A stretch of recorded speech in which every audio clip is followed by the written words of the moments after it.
नमस्कार दोस्तों, कैसे आप सभी लोग। उम्मीद है अच्छे होंगे, स्वस्थ होंगे और मस्त होंगे।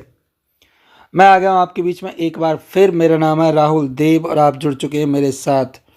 हम पढ़ने वाले क्या, हेमखंड सिद्धांत। देखिए, सबसे ज़्यादा जो पेपर होता है अगर सीटेट का, तो सीटेट में जो सबसे ज़्यादा दिक्कत होती है वो होती है पैडागोजी को लेकर, क्योंकि पैडागोजी के क्वेश्चन हर जगह होते हैं। एक तो इसका खुद का सेक्शन होता है जिसमें 30 नंबर की पैडागोजी होती है, और हर एक सब्जेक्ट के साथ 15 नंबर और जुड़े होते हैं पैडागोजी के।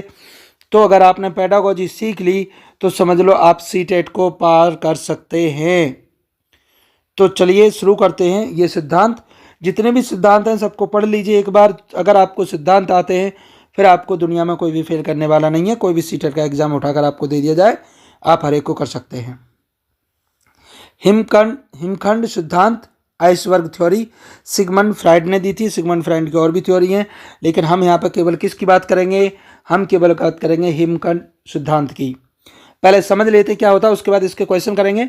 लगभग 20 क्वेश्चन हैं इसमें जो क्वेश्चन, और क्वेश्चन करने में बहुत आसानी होगी जब आपको एक बार समझ में आ जाएगा। तो हिमखंड सिद्धांत सिगमंड फ्राइड द्वारा दिया गया वह मॉडल है जिसके माध्यम से उन्होंने बताया कि मानव मन का बहुत छोटा भाग दिखाई देता है और बहुत बड़ा भाग छुपा रहता है।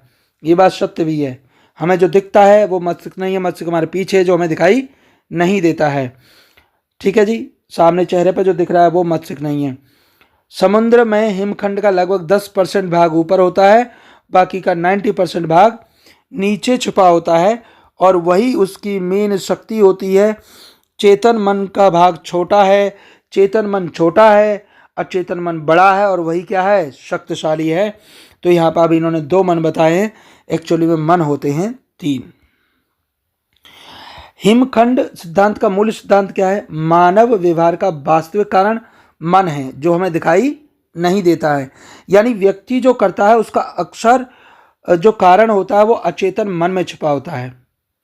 अब हिमखंड सिद्धांत के 3 जो मन के स्तर हैं वो कौन सा, पहला है आपका चेतन मन, जिसे हम क्या कहते हैं, कॉन्शियस माइंड।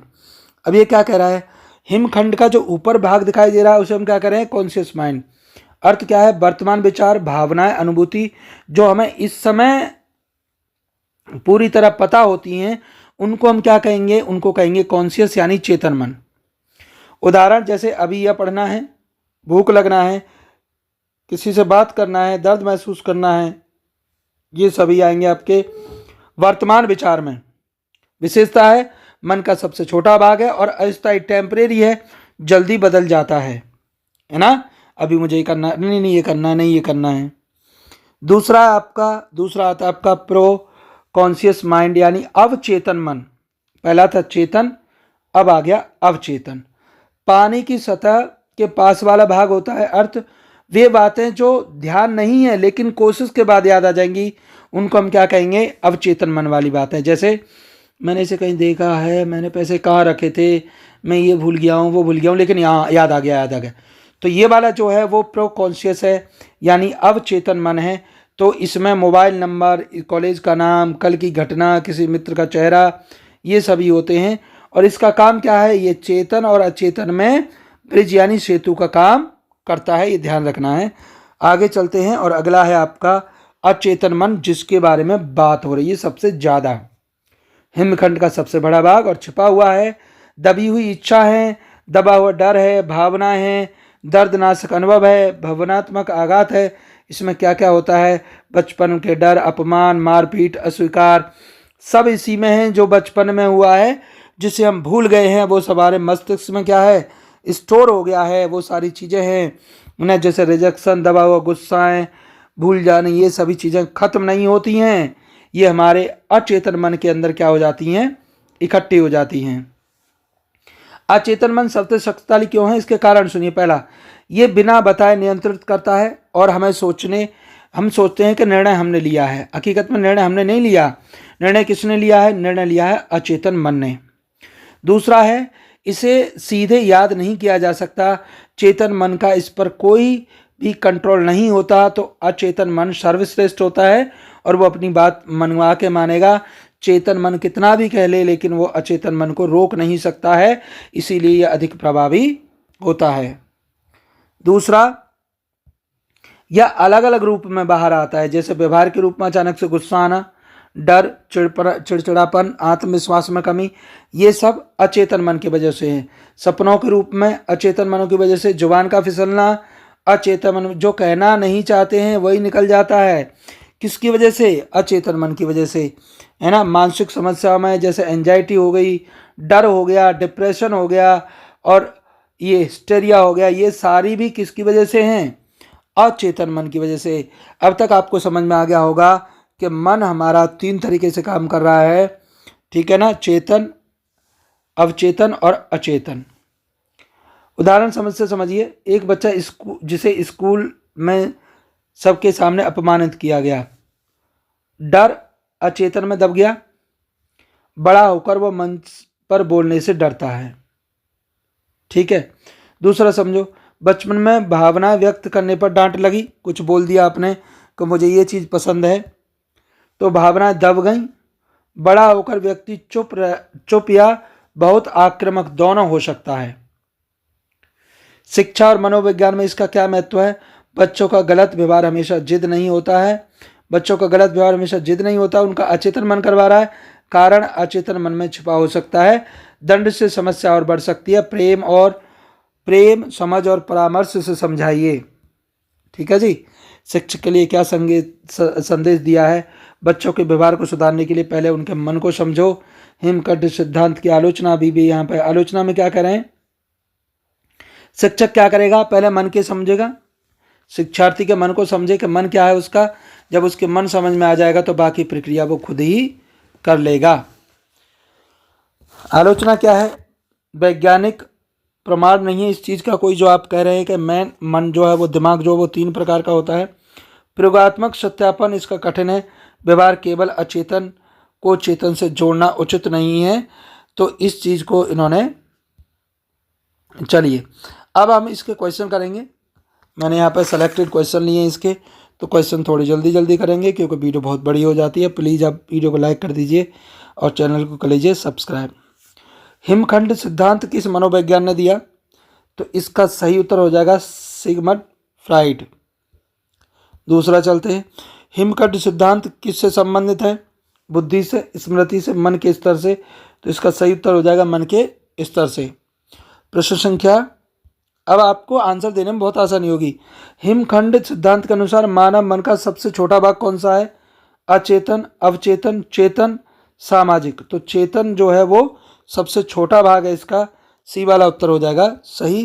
प्रश्न संख्या चलते हैं 4। वर्तमान विचार अनुभूति किस मन में रहती है? जो हम अभी कर रहे हैं वो हमारा क्या हिस्सा है? चेतन मन का हिस्सा है, ये ध्यान रखना है आपको। प्रश्न संख्या चलते हैं 5। जो बातें थोड़ी कोशिश से याद आ जाती है वो किस मन में रहती हैं?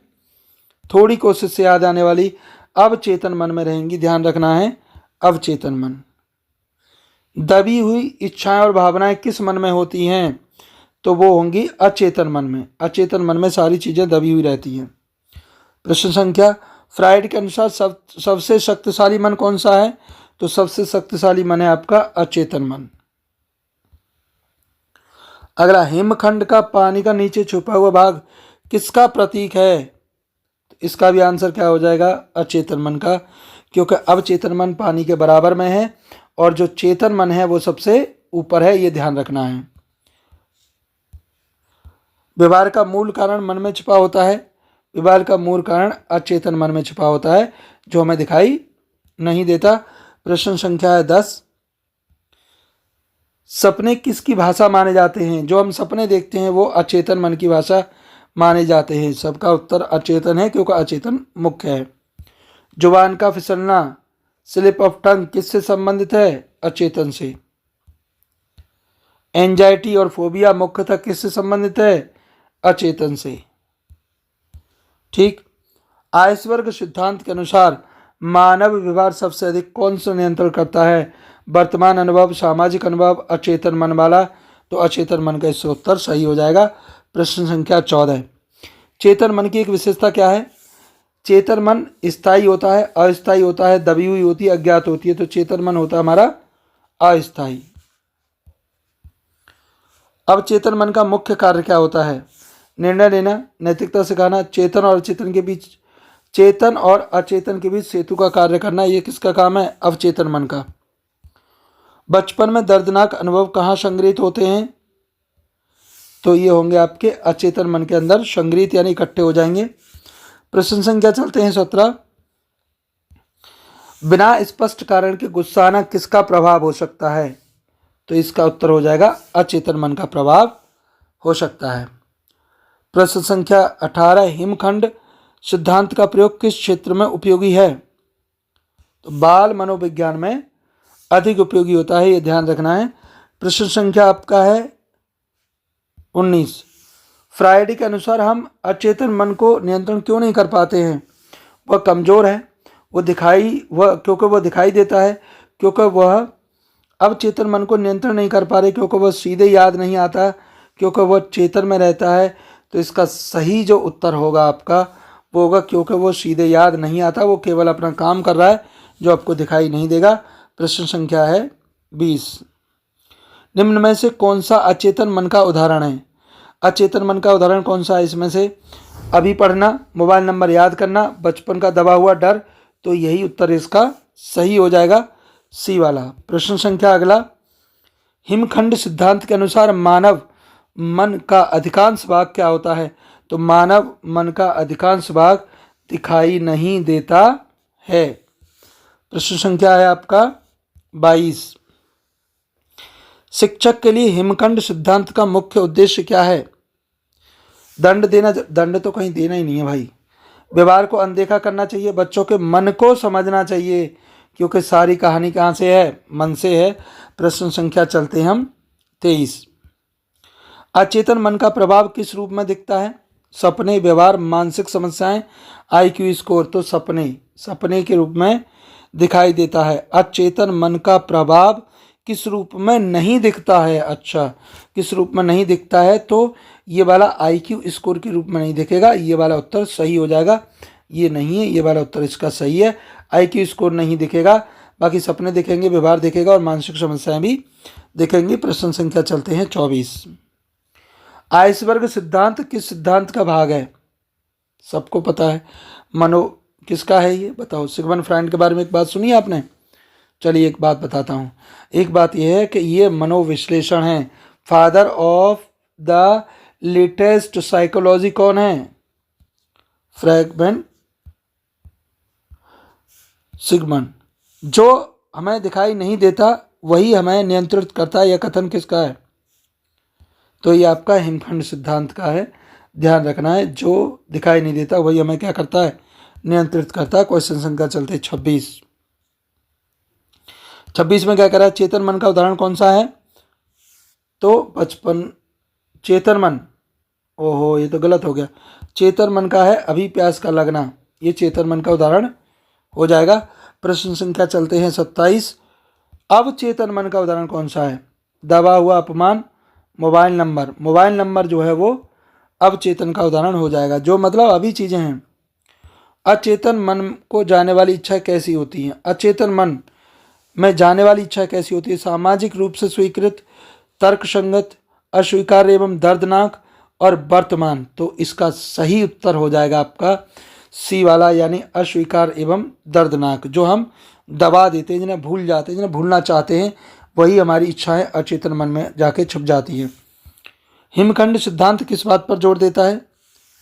बाहरी व्यवहार पर, आंतरिक मानसिक क्रिया पर और शारीरिक विकास पर या सामाजिक वातावरण पर? इसका सही उत्तर हो जाएगा आपका आंतरिक मानसिक प्रक्रिया पर। तो अगला और अंतिम प्रश्न है आपका। फ्रायड के अनुसार व्यक्ति को समझने के लिए क्या आवश्यक है? केवल वर्तमान व्यवहार, केवल बुद्धि? तो व्यक्ति को समझने के लिए उसके अचेतन मन को हमें समझना पड़ेगा। ठीक है जी, ये उसका उत्तर सही हो जाएगा। सामाजिक स्थिति जानने की ज़रूरत नहीं है। वीडियो कैसी लगी कमेंट सेक्शन में ज़रूर बताइएगा। प्लीज़ वीडियो को लाइक और चैनल को सब्सक्राइब ज़रूर करना है।